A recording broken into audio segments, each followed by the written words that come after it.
First time I went in there, the first show, I just went, these guys are the biggest bunch of effing idiots I've ever seen in my life. Yeah. Like I guess I didn't understand it, and then like the level of extreme stuff.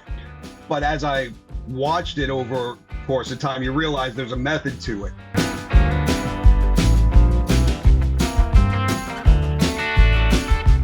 Anyways, Taz calls me and just says, "Hey, can you move out? You know, can you come out to the East Coast?" So my office job. At that time, did you know who Taz was? I mean, did you get ECW I, television? No, I'd seen a couple of videos. ECW television was 91, so it wasn't on yet. No, right? well, this time it was 96. It was 95, 96, somewhere around there when I went over to ECW. So it'd been around for 4 or 5 years. Okay, yeah. And it had made the dirt sheets and all of that. But no, where I was, I didn't have access to anything. I'd seen a couple of clips of like Sabu. I mean, that was it. I didn't really know anything about it, but I did know the names from reading magazines and things like that. But that was about it. But I had no idea who the hell he was. So you probably had 30 or 40 matches in 2 years, 3 years. Yeah, it was. yeah. Just from a lack of work. Did you think about going somewhere else during that time? What do you mean? Live like going to Tennessee, going to Texas, going to any? No, not for wrestling, because I still didn't think it was a possibility of like I wasn't gonna give up an actual job to go chase indies somewhere. You know what I mean? Like I was happy where I was doing what I was doing. But then when they gave me the offer, do you want to go to ECW? And it wasn't even a job offer. It's like, if you can make it out here, we'll look at you. Did they ask you if you wanted to be a referee or a manager? No, they came. I'd sent out a video clip. I'd sent out a video of my matches, like a montage of moves, and I was doing all like the little high flying stuff and dives and all that jazz. So it was definitely as a wrestler. Did you start off taking the insane bumps? I from day one, yeah. I think that was not intentionally. It kind of happened. Like my debut, Bubba was my partner. He threw me off the balcony on everybody. Wow. It was just ECW. It was crazy. Like when I got to ECW, I went, "What the hell did I just sign up for?" So when you got there, you had no clue what ECW was about. Not really. Yeah. So you were just coming in as a fresh-faced young man, wanting to get in the business, and I just knew they had an opportunity, and boom, all of us. So what do you think? I mean, you're an intelligent young man. What do you think when you saw all this going on, man?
First time I went in there, the first show, I just went, these guys are the biggest bunch of effing idiots I've ever seen in my life. Yeah.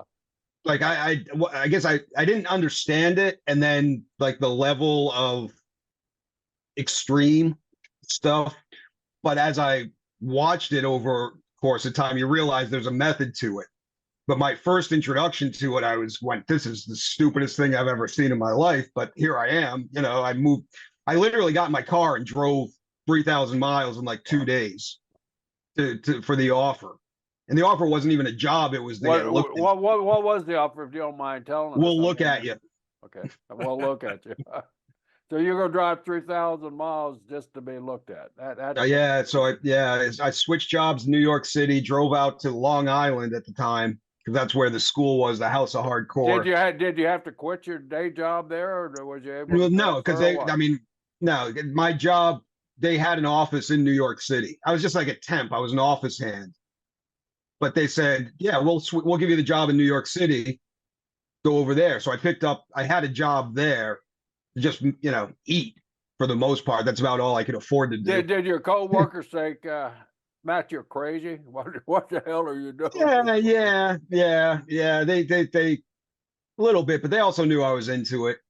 So it was, and I used to come in, especially when I was first training, like all beat up, bent and broken, and like constantly. So when I did it, it was. And then here's the funny thing: is when I went to the New York City office, like the real job, there was a bunch of people there that were like wrestling fans. They knew all about ECW, which I would kind of freak me out.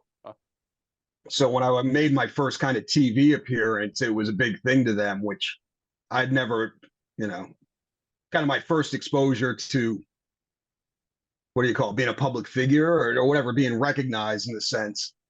So yeah, that was an adventure. And those were hard times. I mean, you guys have all been there, but like when I was starting, I would think I was making $75 a night. Here's the thing. So I went out there, they put me in at the arena and debuted me. And I never missed a show after that. Like Paulie just said, you're part of the crew. And that was it. Who was your debut match? Was it Bubba Dudley? No, it was a big schmoz. It was Bubba was feuding against Devon. And do you guys remember Big Dick? Yeah, they still are. Do you remember the other Dudley, Big Dick Dudley? Yeah, I don't know if I ever met him, but I know exactly who you're talking about. Yes. Yeah, he carried me out in a duffel bag. Like I was in a duffel bag, and he carried me over his shoulder, and he threw the bag in the ring, and then unzipped, and I came out.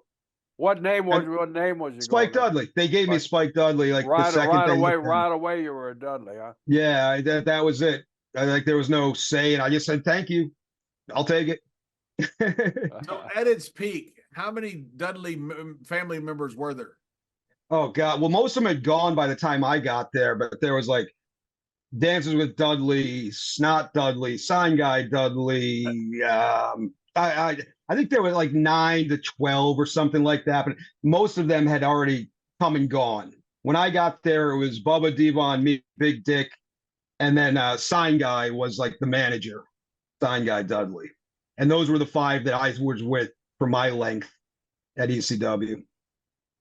Everybody else had come and gone. Your first match was when Bubba threw you off the balcony? Well, yeah, so it's a schmoz thing with Bubba and Devon. They're brawling, and it was an ECW thing all through the crowd. And Dick comes down with me and throws me in the bag. And I come out of the bag, and the crowd just is like, who the hell is this little idiot? And I jump on Devon, da-da-da-da-da. And then somehow I disappeared and wound up on the balcony 10 minutes later. And then Bubba shows up on the balcony, grabs me, presses me, and throws me off the balcony onto Devon. And I think Axel Rotten or somebody like that. I forget what it was, but so yeah, my debut was a toss off a balcony, which I'd never done anything like that before. It was just stupid. Did you do the typical thing a wrestler did when they ask you if you ever done anything like this before? Go, oh yeah, I'm fine. Oh yeah, I can do that. Yeah, no worries. No worry about it. Yeah, no problem. And then right afterwards, you think I could die. Yeah. No kidding. Oh yeah. Did you have any second thoughts when they said, "Hey, we're going to throw you off this damn balcony"? You go up there and look and say, "Holy shit, man! What?" No, actually, it wasn't that bad. It was only like 8 or 9 feet. The platform. He was throwing me, but he was throwing me onto a couple of guys.